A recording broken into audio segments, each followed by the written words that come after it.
this video, I will show you how to compute a sound transmission loss with AlphaCell. So we'll load a study which is named transmission that I have already created. There's only one material in this study, which is a glazing. So I will add a sample of this glazing inside my computation area here. And if I want to have access to the model used and the parameters to compute the sound transmission loss of this glazing sample, I just click on the parameters panel.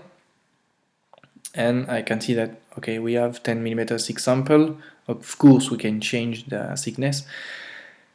The model is an elastic isotropic one with a mass density of 2300 kg per cubic meter, a Young's modulus of 6.2 10 to the power of 10 in pascals, a loss factor of 0.05, and finally a Poisson's ratio of 0.22.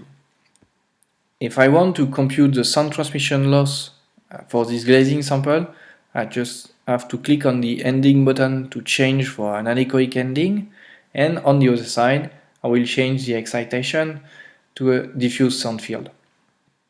And now I just have to click on the excitation button to run the simulation. So here it is, the sound transmission loss in decibel as a function of the frequency in hertz.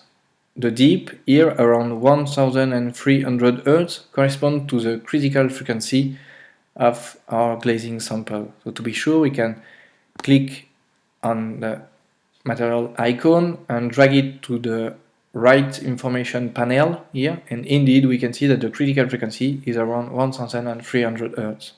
So now I'll close this information panel and load some measurements data in a text file. Yes, it was in diffuse sound field, and in yellow we can see the measurements result for this glazing sample of 10mm thick.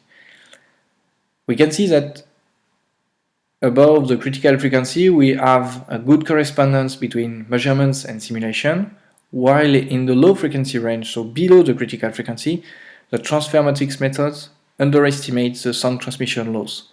So this is due to the fact that in the original transfer matrix methods, we assume that we have infinite lateral dimensions for our materials, while in practice there's always finite lateral dimension. So modifications of the original transfer matrix methods have been proposed by some authors. They are called spatial windowing or finite size transfer matrix methods. And we can see what is the influence of a spatial windowing for glazing by clicking on the options panel. So the options panel opens and we have a spatial windowing options here. We can select a model. We will choose the RASI one, which is the most accurate one. So we have to give some information about the lateral finite dimensions of our glazing sample. So during the measurements, these finite lateral dimensions were 1.48 meter by 1.23 meter, and now I can update the computation with this spatial windowing.